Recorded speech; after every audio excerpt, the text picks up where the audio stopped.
breaking stuff, being hit by that pitch. He is struggling in these early morning hours. Does not appear to have the control that he had at last night's ball game, and I hope that's not an indication of what will happen to our own pitching staff. Jim, I can't see the Midland, Michigan bullpen, but I believe there's somebody getting loose down there. Can you make it out? Do you see anybody at all down there? There is a player down there. Right-hander? I think his number is, I see an 8 on the uniform. He's a right-hander, but I cannot see the number. All right, we'll check that for you. There's only 1-8 on the roster, and that would be Barker, the first baseman. Anyway, it is 2-0 to Leslie. Squares around to bunt and takes it for a call strike. It is 2 balls and 1 strike as the third baseman Stribel, that time right on top of Leslie in the batter's box. Infield is in a step. I would imagine that if Midland can do it, they would like to try and get the lead runner. Boy, when you talk about cheating, that's what Stribel is doing. He is just creeping in with every step. Pitch is taken low. It is 3 balls and 1 strike. Pitchers available to Midland, Michigan are Bob Flannery, a right-hander, Daniel Manston, a right-hander, Eric Postma, a right-hander, and Mark Thornton, a right-hander who flew in last night and joined the ball club after taking care of some working obligations. So the situation is this: Cheezel at first base, nobody out, 3-1 to Leslie. Leslie looked at that point as if he might be swinging away also with that infield drawn in to try to prevent the bunt. I got to believe he's taking here, 3-1. Fastball right down the pipes, call strike 2. It is 3 balls and 2 strikes. Now, this will be an interesting pitch because Brian Robbie starts the top of the New Ulm order if Leslie would reach. Cheezel a step off the bag at first. Barker holding with him. Pitch swung on and whipped into center field. It'll be a base hit. Cheezel will hold up at second as the center fielder Money gets the ball back into the infield. New Ulm with runners on first and second and nobody out with Brian Robbie coming up. Well, what hoped for before we started this broadcast to suggest that New Ulm start a rally itself and put the game out of reach is a possibility of happening here. Men on first and second and nobody out. Robbie, I'm not sure whether Robbie will be bunting here or whether Robbie will be swinging away. He's a very difficult man to double up in the double play. He's also one of New Ulm's better hitters. This is another one of those decisions. What do you do? I'm glad I'm not making them. Robbie is 3 for 4, all with base hits, 3 stolen bases. He's scored a run. Cheezel on second. Leslie on first. Nobody out. Cervinsky kicks and throws. Ground ball back to the pitcher. Cervinsky knocks it down. He'll go to second for 1. Here's Judy's relay, and he cannot get the ball out of his glove as Leslie took him out of the play. Cheezel goes to third. Robbie's on by the fielder's choice, and only his speed got him there. And New Ulm now with 1 out will have runners at the corners for Chad Stoll.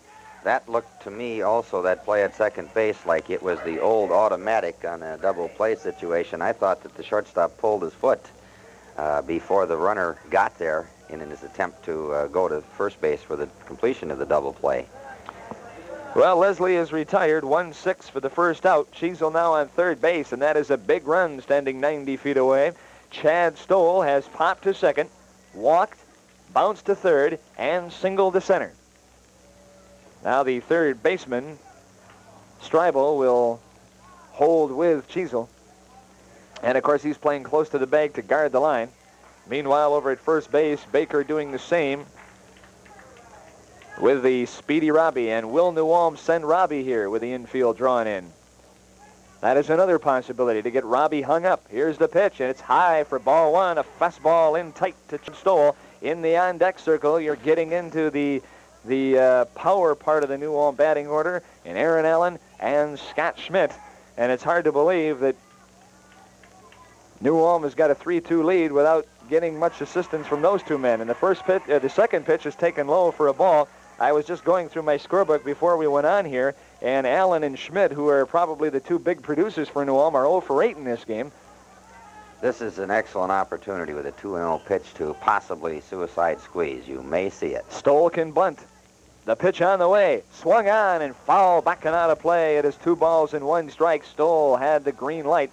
Now, Jim, what are the chances of getting Robbie to second to avoid the double play here? How would you go about doing it if you would do it? Well, that field is very, very wet. I don't think the traction is good over there at first base. You could take yourself out of an inning. Stoll is also quick. He's tough to double up. The infield is also slow. Cervinsky from the stretch. Here's the bunt attempt. He pushes it out in front of the mound. The squeeze is on, and Cervinsky picks the ball up and takes Cheezel, and then hangs on, so Cheezel is cut down at the plate. As Stoll bunted the ball in front of the plate, but he bunted it close enough to the line where Cervinsky got off the mound like a big cat, and his momentum, he just reached down with a glove and tagged Cheezel just about 5 feet in front of the plate. That was an outstanding fielding play on the part of Cervinsky, the pitcher. It also was, I thought, a very good bunt, but it hit the soft part of the ground. It did not take the normal roll that it would on a infield that was a little bit harder. Just one of those decisions that I think was a good decision. It just didn't work. All right, now you've got Robbie at second, Stoll on first with 2 out, and Aaron Allen in the batter's box. Cervinsky's pitch, strike call, a fastball. He started Allen with the heater, low and away. Allen has struck out, bounced to third twice, and grounded out to the first baseman Baker. Cervinsky from the stretch with 2 out in the top of the 9th. The New Ulm leading 3-2. Off-speed pitch in for a call strike. Nice pitch by Jeff Cervinsky. No balls and 2 strikes. Allen has seen a steady diet of breaking pitches throughout this whole tournament. Apparently, word has gotten around that he's a good fastball hitter, and he's just getting served a diet of off-speed pitches. The 0-2 pitch from Cervinsky. Swung on and punched to right, but hooking foul. Well, that is one of Allen's power feels. He really can drive the ball to right field. He can hit the ball hard anywhere, but he enjoys going to right. And it is a long strike, 0-2. Meanwhile, Hulke continues to loosen up down the left field line. And I can't see the bullpen for Midland, but I believe it's quiet down there. No one is throwing right at the moment. 0-2 to Aaron Allen. Robbie on second. Stoll on first. Outfield straight away. And the pitch is outside. Ball 1. 1 ball and 2 strikes. Jeff Cervinsky on in relief of Brad Lamont. Jeff Stoll with his hands on his knees in the third base coaching box. Dave Shavlik, similar situation at first. 1 ball, 2 strikes. Cervinsky at the belt. The pitch on the way. Swing and a miss. He struck him out with a fastball low and away. He just blew it right by Aaron Allen. And that will take care of New Ulm in the 9th. A great piece of pitching by Cervinsky as New Ulm threatens but cannot score. 1 hit. 2 men left. We go to the bottom of the 9th. It is New Ulm 3 and Midland, Michigan 2. JML Sales, your year-round family recreation headquarters in New Ulm, congratulates the New Ulm Legion team on their success through the season. Good luck in the tournaments. JML Sales is the winning team for those great Pook mopeds, Raleigh bikes, Coleman canoes, hockey equipment, along with great service. It's JML Sales, kitty corner from the Kushtal, First South, New Ulm. Feeling hungry? Step right this way. Perkins won't just mother you, not today. We're gonna grandmother you like only Perkins can do. Perkins in New Ulm is going to grandmother you. Stop in after or before the games. Perkins welcomes visitors for breakfast, lunch, or dinner. Perkins, located on South Broadway in New Ulm. The Hanska State Agency with 2 full-times Fritz and Wanda offers a full line of insurance coverages. The Hanska State Agency can provide auto, homeowners, fire package policies, life insurance, major medical, and supplemental insurance to Medicare. Personalized insurance service is as close as your phone at Hanska State Agency. Phone 439-6265. Well, here we go. Bottom half of inning number 9, and the scheduled hitters are Brian Daly, Jim Baker, and the pitcher Jeff Cervinsky. And Chad Stoll taking his warm-up tosses on the mound. And, Jim, you said while we were in the break that Cheezel looks good. Yes, he does. He's around the plate, although he just threw one to the screen there. Maybe that was for effect. For effect? Pitchers don't do that, well, do they? I think they do once in a while. I can see you sitting in the dugout telling your pitchers to throw a couple to the screen for effect. Well, Jim, now, Midland, Michigan got out of a nasty jam there in the top half of the 9th inning, and that has got to pump them up here in the bottom of the 9th inning. They know that 1 run will tie it and 2 will win it, and they're a very good ball club. It would not surprise me to see them put the ball on the ground in a bunting type situation either, because the field is wet. The infield is very slow. The grass is wet at this time of the morning. We saw a couple of pitchers skid coming off the mound to try to field the ball yesterday. We saw a third baseman fall on their seats last night in trying to field a bunt. So it wouldn't surprise me to see that kind of an attack to start the bottom of the 9th inning. Well, Daly is not known as a bunter, but he does have a single to center field. He has taken a call, 3rd strike, and he has popped up to second base. So he is 0 for 3, and he is another one of the kids that are capable of hitting with power. He had the game-winning RBI in their victory over Indiana. And the pitch on the way is a off-speed pitch inside for a call, strike 1, right on the inside part of the plate. Nice pitch by Cheezel, so he's going right back to what has been successful for him, the curveball. It comes with a fastball, and it's swung on and fouled to the screen, and quickly Cheezel is out in front of Daly now, 0-2. It's nice to see him get ahead. It looked, as we said before the game, that he was throwing well. You just don't know, because of these situations never happening, whether he's going to be loose or whether he's going to be tight, but he came in there to start it out when he's 0-2 on the batter. 0-2 to the right-handed batting Daly. Pitch is way outside. He wasted the fastball. It is 1-2. Jim Baker would be next, and then the scheduled hitter would be Cervinsky. Stoll even with a bag at 3rd base. Here's a pitch, swing and a miss. He struck him out. A real weak swing at Daly by Daly. It's almost like he tried to throw his bat at the ball and really didn't get around on that at all. A beautiful pitch by Cheezel, strikeout number 11. One big out here in the 9th inning.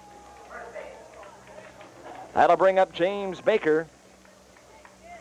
Left-handed batting, left-handed throwing first baseman. Big out. He keeps his left foot on the back chuck line of the batter's box. And the off-speed pitch in for a strike, a beauty by Cheezel. Baker has reached on a fielder's choice, been hit by a pitch, and singled in the 7th inning, and he is going to step out now. Well, I'll tell you what, the Midland hitters look extremely confused up there. Boy, Baker's got his foot right on the back line of the batter's box. Here's the off-speed pitch that misses just high. It is 1 ball and 1 strike. Proctor gave the first strike indication with his left hand. You don't see that too often. 1-1. The pitch on the way, swung on and punched into left field. A base hit, so Baker with an opposite field base hit. He timed Cheezel perfectly, and that is hit number 9 for Midland, Michigan. That puts the tying run on and brings the winning run to the plate in the person of, it's going to be the pitcher, Jeff Cervinsky, up here for the first time. And there are no hitting stats available to me on the pitchers, but I am told that he is a singles type of hitter that is a very good bunter and not afraid to go up there swinging. Interesting decision for Midland to make here. And he squared around as if to bunt, and the pitch was in tight to him, taken for a ball, ball 1. Well, what do you do here? Do you give up an out in the 9th inning to make it 2 out and put all your eggs in one basket, or do you hope that the pitcher can get a base hit, Jim? You've bunted several times with 1 out, but do you do it this late in the game? I think it depends on who your hitter is. I think it depends upon whether or not you've got confidence and maybe the field conditions. I think they'll bunt. Here's the bunt attempt. It is pushed toward the mound. Cheezel will have 1 play. That is to first base. There is 2 down. Well, they lay the bunt. They lay the sacrifice down. Baker goes to second. There are 2 men out now, and it is all up to the leadoff man, Greg Streibel, who is playing at 3rd base today. Streibel has flied to left, popped to second, taken a call 3rd strike, and has flied to center. 2 out with a tying run at second base. We're in the bottom of the 9th, and the pitch on the way is low for ball 1. Streibel, aggressive at the plate. He's got surprising power for somebody just 5'8", 160, but he's a line drive hitter, clutch hitter. And the pitch is high for ball 2. 2 balls and no strikes, and no activity in the New Ulm bullpen, so apparently Hulky is loose. Robbie deep on the edge of the outfield grass at second. Strike called. Beautiful pitch by Cheezel. He came in with the curveball. Looking down to Aaron Allen for the sign. From the stretch, checks his runner at second. The off-speed pitch, swing and a miss. Yeah. Well, maybe it was fouled at the plate because Aaron Allen is flexing his right knee a little bit as if he may have gotten a piece of that. So now it is 2 balls and 2 strikes to Greg Streibel. Rich Judy would be next, then Brett Hansen. And this is the pitch that Cheezel wants to make it happen on. From the stretch, here it is, and it is called strike 3. He struck him out, called, and Streibel has got his bat on the plate.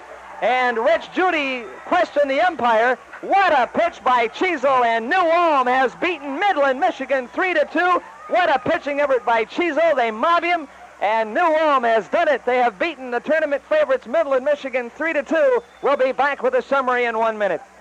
Who says it's always best to be the biggest when you can get the full service of your hometown bank along with the friendly service? And that's why you know you can bank on the State Bank of Hanska for all of your financial needs, from loans to high-interest paying savings programs. That's a small bank, what big are you? That's not too small at all. Sports fans, for the Minnesota Gophers, Vikings, North Stars, and Twins can find what they're looking for at Dan's Sports Cards in New Ulm. You'll find North Stars, Gophers, Vikings, and Twins sweatshirts, jerseys, t-shirts, plus more of your other favorite NFL and MLB teams. Dan's also has pennants, posters, caps, and lots more. Dan's Sports Cards, 1523 North Broadway, New Ulm.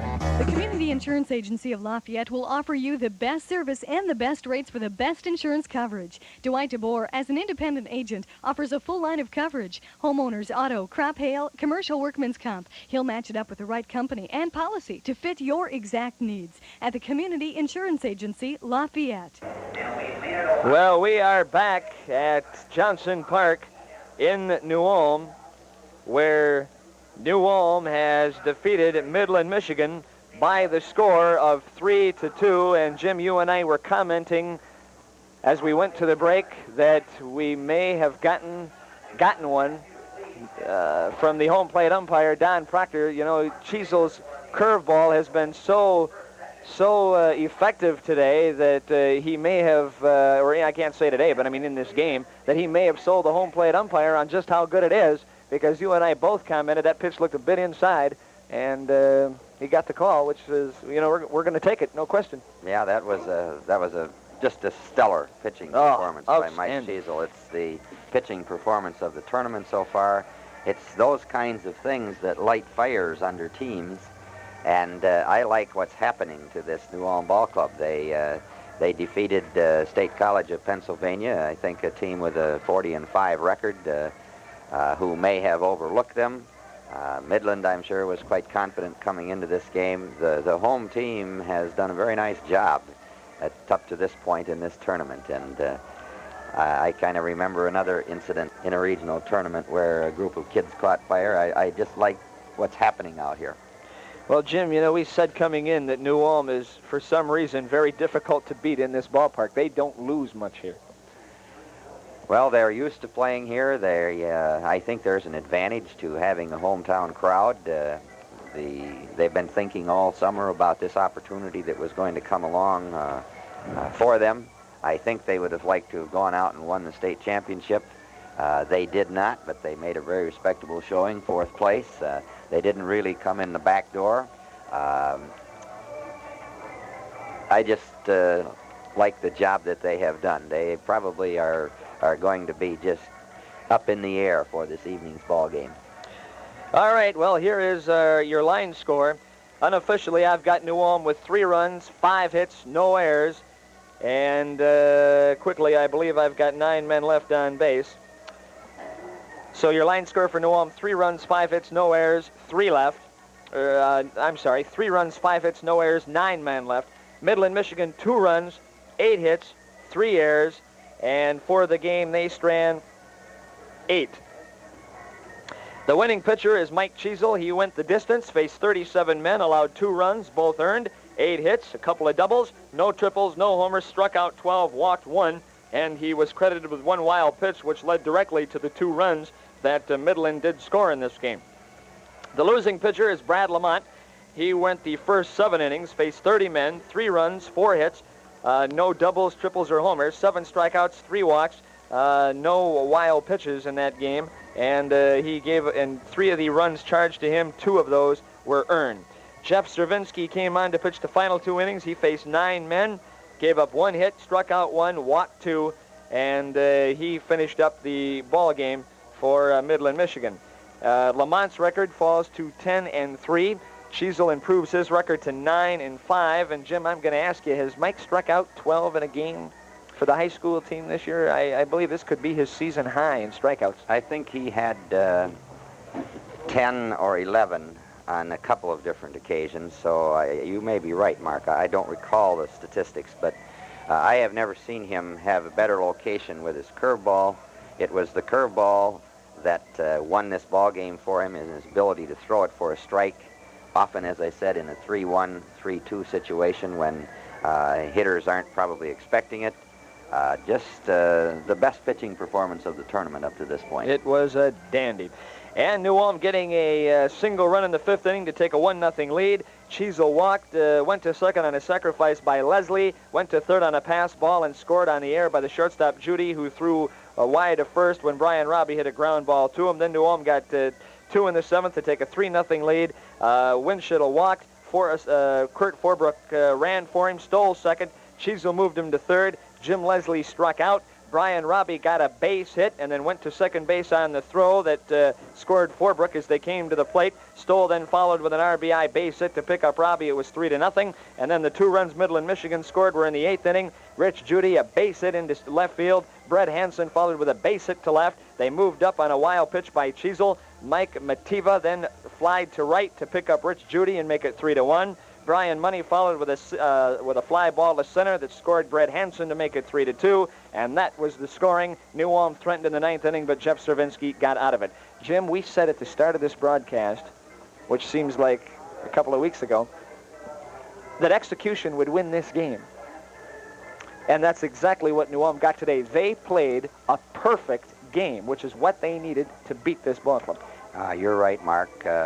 We always, as coaches, realize that when you get into tournament play that you're going to run into outstanding ball clubs, and the difference between winning and losing is your ability to carry out the sacrifice bunt, your ability to squeeze, your ability to hit and run, to do the fundamentals that you work on all season, and don't overlook them. They're not poofy things. Well, New Ulm played just an outstanding, as you said, almost perfect game. They didn't have a lot of scoring opportunities, but they took advantage of the ones that they did.